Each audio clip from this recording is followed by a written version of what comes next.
Rise up, brothers and sisters, boys and girls, kings and queens, friends, frenemies, and Eurasians. This is Brother Marley, and this is the Gambia One channel. We are currently in Senegal in a place called Petit Paradise. Boutique. It's Petit Paradise Hotel in Sali, which is in Senegal. Tiny, but it's a fancy pants place. I'll show you around in a second. Anyway, so I wanted to talk today about day 2 and day 6 of the tour that we just did, because it left me with some things to consider. First being that, well, first of all, with Goree Island. So we had Goree Island on day 2, and you can see a little bit more about Goree Island in a previous video I did. I had gone there a few weeks earlier on, so I did a video about it before. I'll leave a link for it for you. Otherwise, check it out yourself. Then we also went to, on day 6, to Jufre Island. I'm so tired, I'm sorry. We went to Jufre Island as well. So Jufre Island is a small island off of the coast of Gambia, in the middle of the Gambia River. So now, whereas Goree Island must be about, yeah, just out to the pool, please. Let me show you this place where this guy's taking a... Isn't that spectacular? Look at this. I tell you, it's blazing today. We've got the cleaners in, so we're cleaning up the pool area.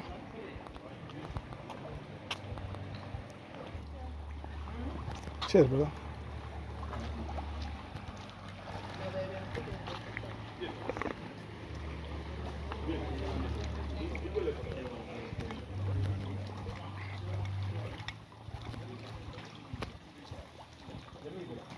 Okay.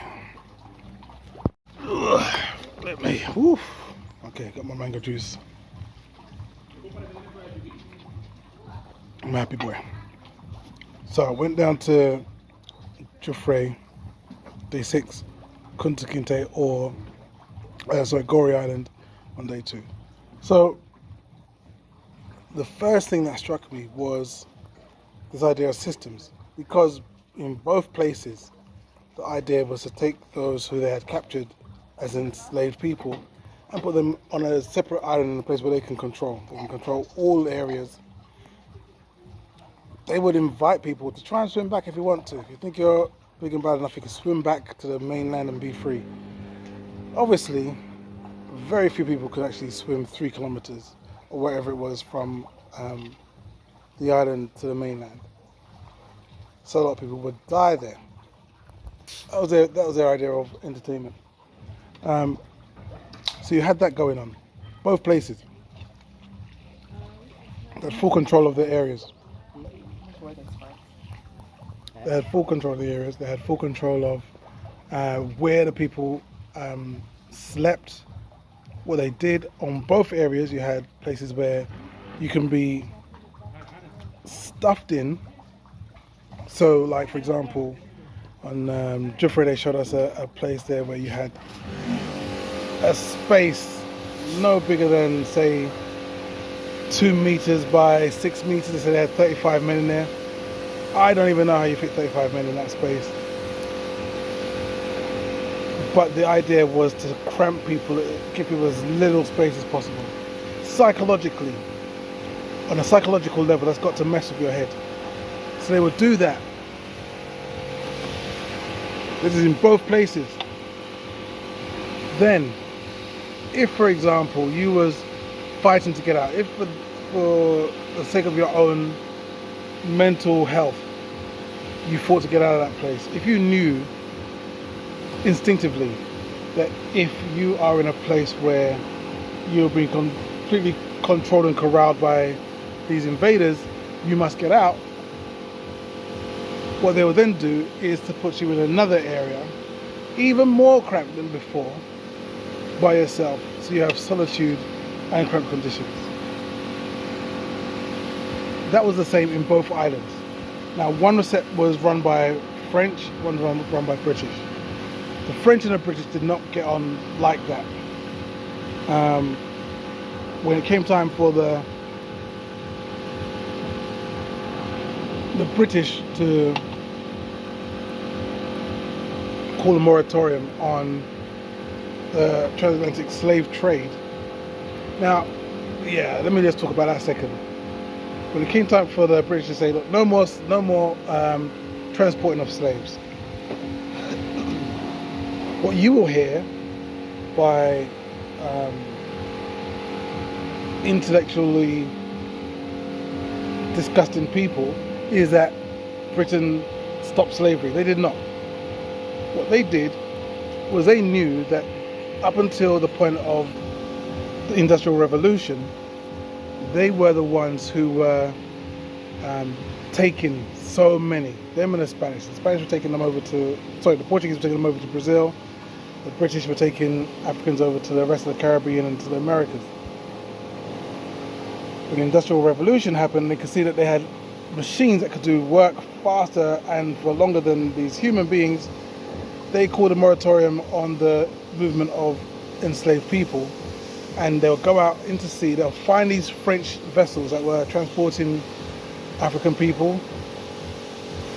It wasn't out of some kind of humanitarian movements to save those Africans like they would tell you. No, they would cannonball the ships, sink the ships with the African people still chained inside. And they've now remixed to say, aren't we the nice guys, we're the one that stopped slavery. No, you were not nice. No, you killed much more people than you had to, just so that you can have a financial step ahead of your other European competitors.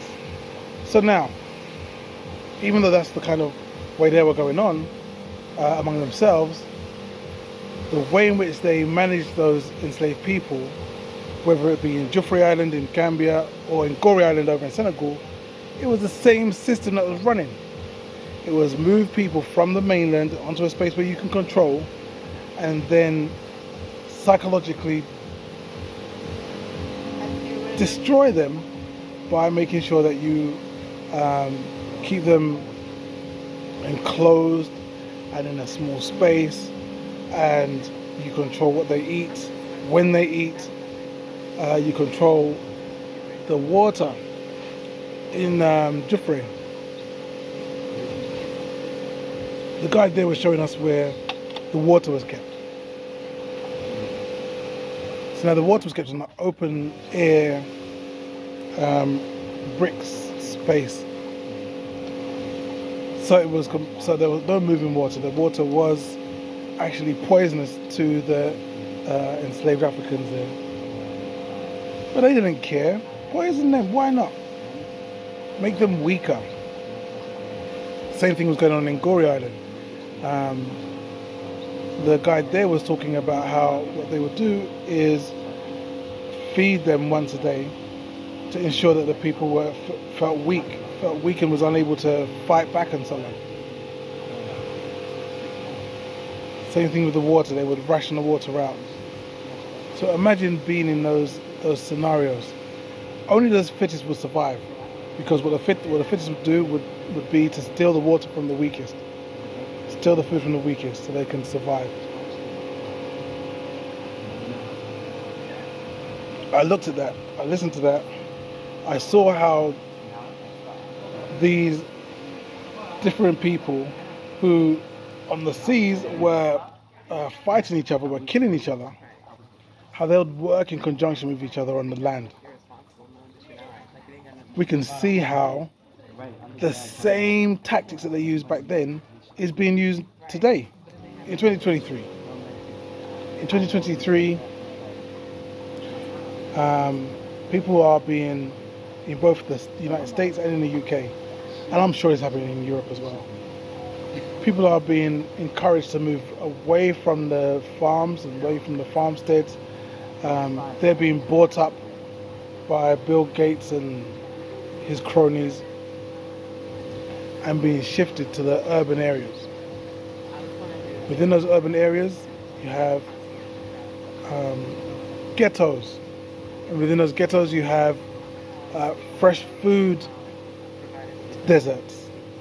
You have food that is clearly poisonous. It clearly has toxins within the ingredients of the food, full of sugar. And that's what they're feeding the people. They're trying to weaken you. They're weakening you, whatever the word is. They're making you weaker. They're making sure that the water is actually Coca-Cola or Fanta or something like that.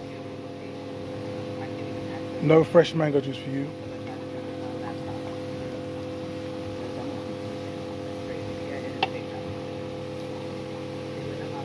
That's what they're pulling off. They're doing the same thing now as they did back then. And they've gotten so good at it now that we sit back, applauding our freedom, thinking that we are actually free whilst we are actually enslaved still, whilst we are actually on a slave island, be it a virtual island, be it that, okay, well, for now, all we're just doing is seeing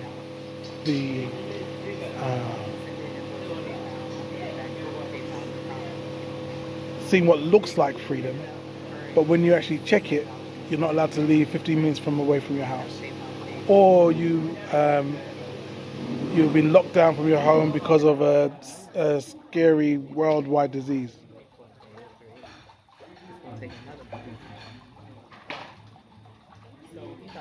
It's insane. But that's the kind of world that we're living in right now. I'm not willing to allow myself and allow the ones that I love to sit there and be poisoned and be psychologically poisoned just for the sake of others making more money.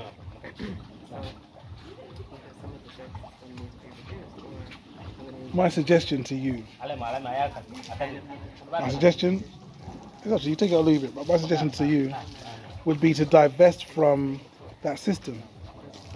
Because if you think about it, what could those African people do back then? What could they have done to get out of that situation?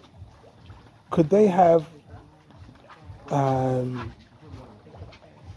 bought their way out of it? Would the best thing to do would be to get a nice, comfortable corner within that slave castle? Would it have been to sleep with the slave masters? It's all foolishness, it's all rubbish. And yet, these are the things that people are practicing right now to make themselves feel a bit more comfortable within this slave castle that we're in. The only thing left to do is to remove yourself from it. Now, just like people, whether they were in the south of North America or whether they were in the Caribbean, we had people who ran away from those slave plantations. And whether they were in the swamps of Louisiana or whether they're up in the hills of Jamaica, life was not easy. It was hard. I'm telling you. If your life is you work from sunrise to sunset 6 days a week, and on Sunday you praise Jesus, and then you go back to work on the Monday, if that's your life, as difficult and as harrowing as it is, going up into those hills in Jamaica or being in those swamps in Louisiana and those kind of areas, it would have been hard because you would have had nowhere to sleep. It would have been difficult. You'd have been pulling it out of the mud. You're tired. You have no resources and you're having to start again from below scratch. And they did it. Here in Africa, you got beautiful places like this I'm in right now. Sure, you have that. But understand that outside of that, you've still got difficulties. You've still got people who are struggling. You still have people who are dying. And yet, you won't get me putting my hand up saying, "Hi, yeah, I'd like to go back to England now." No, no, thank you. I'd rather be here with the mosquitoes and the difficulties. So consider that. Have a think. There are plenty of people here, both in Senegal and in Gambia, from the United States, from Europe, from Suriname, from Jamaica, from Barbados and the rest of the Caribbean. There are many people here from Canada, from other parts of Europe, Holland, and so on and so forth. So you can find your clique. You can find your clique. Do that. Come over, find your clique. Find other like-minded people. People who've said, okay, yeah, you know what? I'm good on that system over there that's been designed for my demise. I'm good on that. I don't need that no more. And find your own people over here. Okay. That's my thoughts on day 2 and day 6 of our wonderful tour. This is your brother Marley, and until next time, peace.